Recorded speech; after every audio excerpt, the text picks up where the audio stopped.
but, I remain optimistic regarding the post-war establishment of a more extensive, greater Slavic system following the Russia-Ukraine conflict. However, if the Russia-Ukraine conflict ultimately evolves into a result that none of us want to see, even though we believe this is, when the final punctuation is placed on financial capital globalization, it will surely be a hot war. We have arrived at this conclusion, but what if it escalates into a nuclear conflict? That implies the nuclear winter scenario you just referred to. If such a situation were to transpire, it would indeed be a catastrophe for the entirety of humankind. We are at the end of September 2025, entering the last quarter of the year. If someone is to ask me to summarize the grand theme of the current geopolitical arena, I will say that it is the United States unable to reform its domestic economic system and unsuccessful in reshaping the global trade order through, sanctions and tariff. Is now increasingly resorting to more assertive measures, primary military measures, to preserve its position and sustain its global status. Donald Trump has took a 180-degree turn on his position in the Ukraine war, giving up more or less on negotiation and now pushing for continuation, if not escalation. His unwavering support in Israel's aggression in the Middle East and also hostility in South America, especially against Venezuela, and not to mention the many ongoing regime change operations throughout the planet, with traces leading back to the United States. However, this is not beyond the prediction of some of the geopolitical experts in China. Today, I'm going to share with my audience a very interesting and rare exchange between Professor Lu and Professor Wang, recorded back in 2023, after the beginning of the Ukraine war and before the ongoing crisis in Gaza. It is a small section of a 3-hour-long video, some sections even banned from Chinese social media given how sensitive some of the topics are. I think many of you guys will find this video fascinating because it is rare to see Chinese discuss geopolitical matters among ourselves, okay, if you do not understand Mandarins. In addition, the issues they brought out here in the discussion align perfectly, I would say, with what is going on today around the world. It started with the matter regarding Ukraine war, but dived much deeper into what might the future of the world looks like. Before we start though, I have to apologize for the performance of the AI translator. As I said, it can be quite challenging for AI to translate Chinese into English, and here in this video, Professor Lu spoke a few times in Chinese idioms, in which the AI couldn't handle. It gets better though as the video progresses, so I asked my audience to stay patient. There are a few things I want to point out at the end of the videos. Here we go. Returning to the topic at hand today, I have a particular point regarding this subject matter. An overview of the nature of the Russia-Ukraine war. I would define the Russia-Ukraine conflict as conflict of national liberation against neocolonialism. Why say it like this? This definition might not be officially adopted by our government, but it should be embraced by our people, even though we know in our hearts that Russia, during the modern colonial era, acted as a colonizer that harmed us.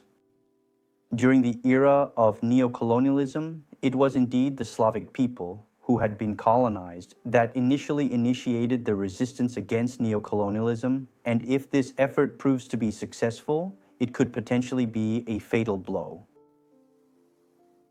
Allow me to reiterate, I characterize it as the unwavering resistance of the Slavic people. It is the national liberation struggle against the forces of neocolonialism.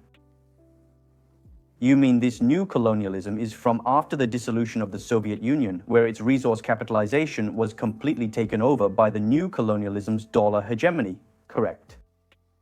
In reality, the initial occupation, the very first instance of occupation, is simply a broad and general concept of occupation, which is frequently referred to as so-called. The partial privatization, capitalization, and internationalization of the factors of production. But NATO's eastward expansion is different. NATO's expansion eastward means that dollar capital is comprehensive. Capitalization.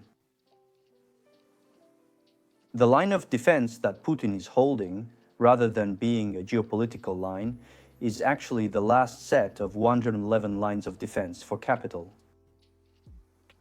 It represents the ultimate line of defense for capital because Russia is exceedingly desolate. The biggest difference between Russia and China is that its state-owned capital is neither the foundation nor the leading force. Well, he has completed the process of becoming an oligarchy rather than socialization, so Russia. There isn't enough social capital as the mainstay or foundation, nor is there state capital as the foundation and mainstay. If Putin desires to reconstruct the tripartite equilibrium of state capital and social capital, it will inevitably come into conflict with international capital. Indeed, since the year 2000, he has been considering this, and following the 2014 Crimea incident, he appeared to comprehend it. But by that time, the West was no longer able to tolerate him, clearly. Putin is backtracking, aiming to rebuild state capital. This is what Americans fear most. If a major Eastern country rebuilds national capital alongside, the national capital level is very high. It established an incredibly terrifying cycle, a cycle profoundly embedded at the farthest edge of the Eurasian continent. Approximately 2,000 years in the past, during that period. Actually, we are thinking about the issue of Hong Kong's super rent, so we want to know how Americans view China's economy. During that period, we came to the realization that Americans were largely indifferent to us. Their lack of concern is the most significant knot in their hearts. Certainly, it is the union of Germany and Russia that instills a sense of fear in them. The German Empire, once Russia becomes part of the Fourth German Empire, the United States is essentially finished, primarily due to the euro. After the euro emerged in 1995, what they feared most was the German-Russian alliance. The German-Russian economic community is what they dread the most. China, they didn't take seriously. Of course, at that time, our total economic output was even smaller than Japan's, so we were quite far behind. Their focus is on Europe, specifically on establishing a dividing line between Germany and Russia. This led to the current female Secretary of State, Nuland, being deeply involved in Ukraine around 2000. They began to deeply cultivate and arrange color revolutions until finally achieving a successful coup in 2014, followed by the outbreak of the Russia-Ukraine war. This point is relatively easy to reach a consensus on, because everyone sees that as long as it is. The unification of Europe and Russia is poised to evolve into an undeniable force on the global stage. Its beneficial impact resides in its capacity to establish a triangular support system. During the Clinton era, Clinton proposed that Europe should be for Europeans, Asia for Asians, and the United States should strategically retract while simultaneously addressing America's high debt. During the Clinton administration, the US finances began to show a surplus rather than high debt. That was the result of the contraction, but at the same time, Europe experienced the integration of the Eurozone. Furthermore, if a Euro-Russian alliance were to be formed between the vast resource-abundant region of Russia and the significantly capital-rich area of Western Europe, then in reality, Clinton's contraction could possibly establish a tripartite relationship on a global scale. This arguably might not be an undesirable development for the long-term stable advancement of the world. But for the United States, it means losing military hegemony, which is necessary to maintain financial dominance. So what you just mentioned about NATO's eastward expansion is mainly intended to keep progressing. The influence of military supremacy underpins financial dominance to avert a coalition between Russia and Europe. On this particular point, I think everyone can readily concur. Nevertheless, concerning the definitive outcome of this conflict, can we assert that the United States has genuinely accomplished its objective? Preventing the alliance between Russia and Europe should have been achieved. In the immediate term, well, this immediate term might encompass the potential of Russia and Germany uniting within a decade. At the very least, I believe it is not particularly realistic at this moment, but, I remain optimistic regarding the post-war establishment of a more extensive, greater Slavic system following the Russia-Ukraine conflict. I maintain that this is still quite rare for Putin, this time in this war. There are only two ways it can end. One way is, if the conflict does not proceed favorably, it might conclude with the initiation of a nuclear conflict. Alternatively, it could culminate in the comprehensive division of Ukraine. I think there are just two outcomes, no third. They say Russia is defeated, I say. You misunderstood. Even if Putin were assassinated and someone else took over tomorrow morning, it would be someone even more like Putin. Understanding Russia's politics, economy, and culture cannot be wrong.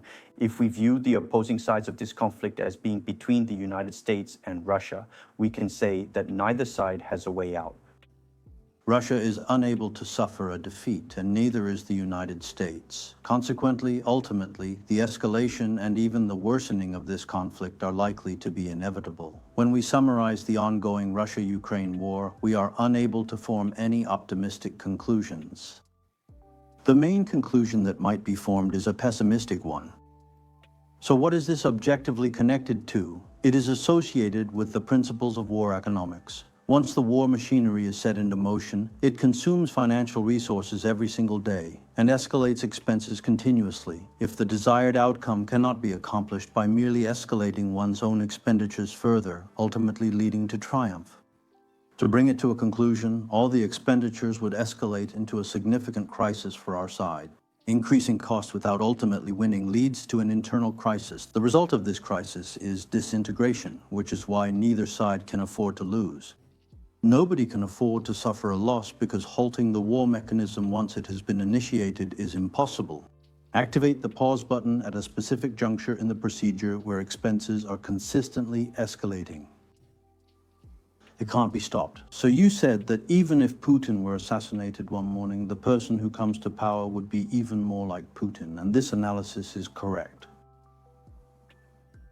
Let me explain why I am optimistic that the Russian side will ultimately achieve a relatively good outcome in the Russia-Ukraine war. So I'll hold my thoughts for now, and you can continue, actually. This particular matter is contingent upon the future trajectory of China. Comprehension of international political dynamics, I am reassured that subsequent to the 20th National Congress, our political party and its leaders comprehend this matter much more thoroughly than they do economic matters. So after the 20th National Congress, the first visit was to ASEAN and the second visit was to Saudi Arabia. How can we engage in deep international cooperation under conditions of deglobalization? This form of international cooperation is called a community economic community, and it is not yet a community of shared future for mankind. Therefore, we have the China-Russia Economic Community, the China-Middle East Economic Community, the China-Central Asia Economic Community, and the China-ASEAN Economic Community. The China-Middle East Economic Community has already emerged as the primary driving force for the forthcoming development of China's economy. This is primarily because China is actively engaging in extensive infrastructure projects, whether in Egypt or throughout the broader Middle East region. It has already begun to drive our nation's progress. The surplus heavy industry is beginning to show a new situation, and ASEAN is also starting to move. They all need to develop their economies and rebuild. Our suggestion is, if we don't handle cross-cycle issues, who will? If 30 years won't work, let's make it 50. We'll repay in 50 years. Certainly, we cannot simply play around with the dollar, correct? Does your family think that dollars cannot be converted into gold and insist on turning all those dollars into debt? Don't view the problem like this. it's crucial to set up state assets, national reserves, and governance under the Ministry of Finance. Don't be reckless. If we begin initiating efforts within the community, especially Central Asia, after Turkmenistan returned, the map of the 5 stands was completed. Large-scale gatherings have begun. Don't worry about those with resources hoarding them, and those without resources having nothing at the docks. We will provide as well. In short, the Marshall Plan must be carried out. After this community begins, 1.5 billion individuals, and now with the inclusion of China, it encompasses 3 billion individuals. This particular economic zone does not incorporate South Asia's 3 billion population. It is an economic community. It is not the structure formed by bilateral and multilateral trade like TPP or WTO. It is a community, and the core aspect of a community is not trade, but fiscal and financial cooperation. It involves long-term fiscal and financial cooperation spanning 30 to 50 years. Let me elaborate a bit more. The analysis suggests that this community you mentioned aligns quite well with what we have long been advocating for. The Asia-Africa Continental Bridge, we propose utilizing infrastructure to propel the 3 continents with the largest populations globally, with a particular emphasis on the developing nations of the Asia-Africa continent. Spreading the Chinese experience of to get rich, build roads first, and then addressing the issue of overproduction that industrial supply-side reforms in China cannot solve. Transferring this production capacity from Central Asia to the Arabian Peninsula, then to North Africa, and finally to the entire so-called U-shaped Trans-African land bridge. Objectively, the construction of the Continental Bridge can drive China's economic growth and sustain the growth of the real economy for several decades. From this perspective, I believe that the analysis you just made is beneficial for improving our domestic fiscal and financial situation, including supporting the outward movement of industrial capital with the renminbi. Creating a specific area for industrial expansion which over the long term is advantageous in this particular aspect. It is precisely positioned at a distance from the United States-Europe conflict or the Russia-Ukraine conflict. In a relative sense, it possesses the necessary conditions for sustained long-term development, however. If the Russia-Ukraine conflict ultimately evolves into a result that none of us want to see, even though we believe this is, when the final punctuation is placed on financial capital globalization, it will surely be a hot war. We have arrived at this conclusion, but what if it escalates into a nuclear conflict? That implies the nuclear winter scenario you just referred to. If such a situation were to transpire, it would indeed be a catastrophe for the entirety of humankind. It's difficult to have other development conditions. I am going to conclude my discussion regarding the most vital aspect of this economic community, as the most significant component pertains to warfare. Among all the economic communities, the most central community is the China-Russia economic community. The core of the community is 6 million square kilometers of land, the Far East land. The decision on whether the Russians will deploy nuclear weapons is contingent upon the advancement of the Sino-Russian economic community. If this procedure is sufficiently effective and rapid, there will be no necessity for nuclear armaments, and I shall return to the Korean battlefield. Some individuals believe that the underlying reason China and the United States are able to engage in negotiations on the Korean battlefield is due to the prolonged 3-year conflict at Shanganling. China built the 3rd largest air force globally. We are growing stronger and more formidable with the world's 3rd largest air force, capable of establishing a MiG corridor. In another year, it is possible that China's air force could potentially possess strategic bombers. The aircraft carriers floating on the American Sea are going to have a hard time, and Tokyo might end up getting bombed continuously. Continuously, the situation down there will not be contested like the Battle of Triangle Hill. We have been excavating tunnels for an extended period. You keep bombing us, and once you're done, will emerge from the tunnels to resist. It is primarily because our Air Force is becoming increasingly strong. Every one of our armies is equipped with a dedicated artillery division. Our army is starting to grow, our Air Force is starting to grow, and we are in a war. We aren't getting weaker as we fight, we're getting stronger. If the Chinese economic community has the capability to empower Russia, rapid growth in parts of the Far East, if Russia grows stronger as it keeps fighting, strong enough to, the alliance between the US and Europe would be meaningless. At that time, he could achieve such a historical turnaround without using nuclear weapons. Moreover, the war itself is of significant importance for Putin in terms of completing internal governance within the country. I am very, very grateful that you can make a relatively positive and optimistic judgment. However, as you mentioned earlier, Russia's economic structure has undergone fundamental changes, and it does not have the strong national capital like China and Russia, regardless of the foundation. Or something similar, correct? It exists broadly, but it lacks that aspect. It possesses merely an oligarchic economic structure. Can this oligarchic economy allow Russia to have significant changes like China in the short term? That is probably also a question. The reason I am not exceedingly optimistic is that we observe both parties ultimately have no alternative options under these circumstances, and the eventual confrontation is inevitable. Indeed, how to say it, it's mutually destructive. However, the United States, when considered in relative terms, is a beneficiary that gains advantages through proxy wars, and it does not directly engage in the conflict. If nuclear weapons are ultimately used, I'm afraid it won't be Russia directly launching them at the United States.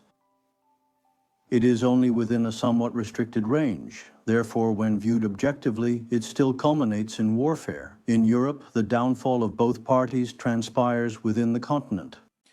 Okay, I want to break down this video a bit so my audience can see the bigger picture here.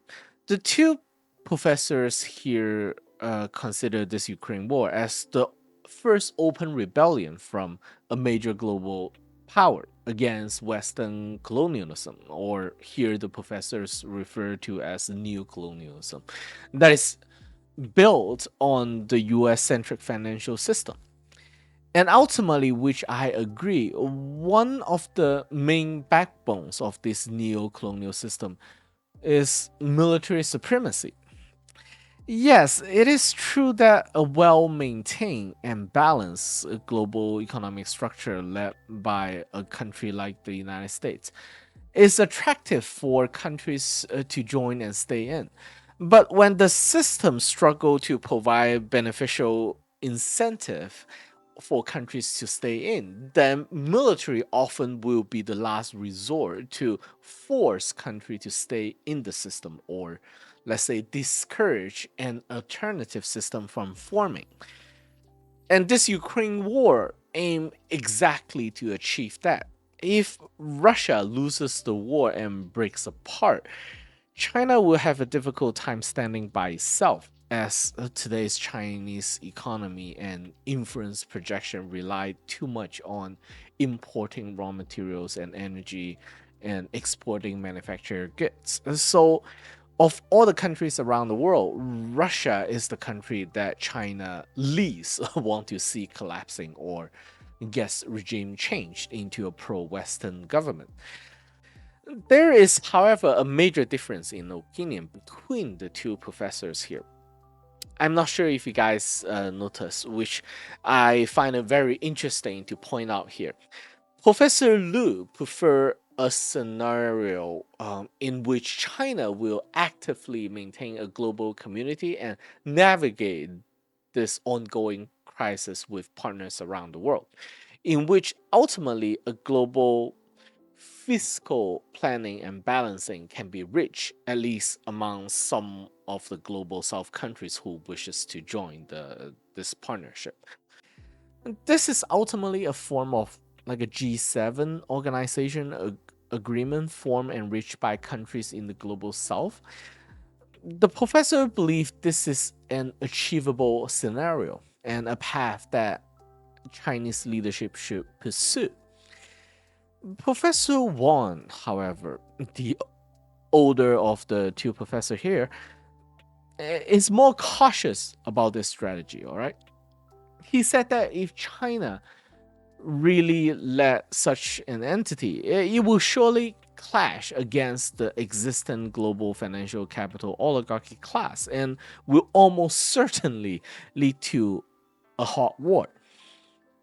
Well, we are in a hot war right now already, right in Ukraine. But what the professor referred to is that the hot war will spread and enlarge into other regions around the planet, which might lead to devastating consequences to humankind. In fact, Professor Wang, in his other videos, prefer China to look more inward towards its own development to migrate the risk of deglobalization the world is going through right now, led by the United States. So instead of engaging in confrontation everywhere against the United States, China should at least choose its engagement carefully, because Chinese domestic economy is already facing a lot of challenge, and war, supply disruption, and trade network breakdown might lead to internal instability within China. And to be absolutely honest with my audience, I don't have a clear preference here. There's no right or wrong approach. Every decision is a double-edged sword here. But if you guys really insist on squeezing an opinion or strategy out of me, okay, here's my honest take, all right? China should definitely avoid overextending itself, avoid military engagement beyond its immediate physical border. I think the current Chinese political structure is too fragile and inexperienced in handling this kind of global environment in a very active way. So I do not encourage Chinese in doing that, to send troops abroad to other continents. It should spend more time and resources in restructuring its domestic economy. When it comes to fighting this, what they call anti-colonial war, China should provide countries around the world, especially global South countries, the means, the tool to achieve higher level of sovereignty. This includes by supplying military hardware and help other countries to develop heavy industry so a country can defend itself. Also providing financial platform for the world to continue trading with each other. And finally, also to provide this kind of digital information space, provide alternative communication hardware and software so countries have the options to diversify away from US, Israel, based systems. And I believe this is what the Chinese government is doing at the moment. Not to send Chinese troops directly into war in other parts of the world, but provide the support so other countries can fight to maintain this independence and sovereignty. My own political philosophy always emphasized that this kind of sovereignty, independence, and understanding how to govern its own country, these things cannot be given. Okay, a country's population have to learn to fight and earn by themselves, and hope things don't turn nuclear. That's my humble opinion. Let me know what you guys think. Thanks for watching. Like and subscribe. See you in the next video.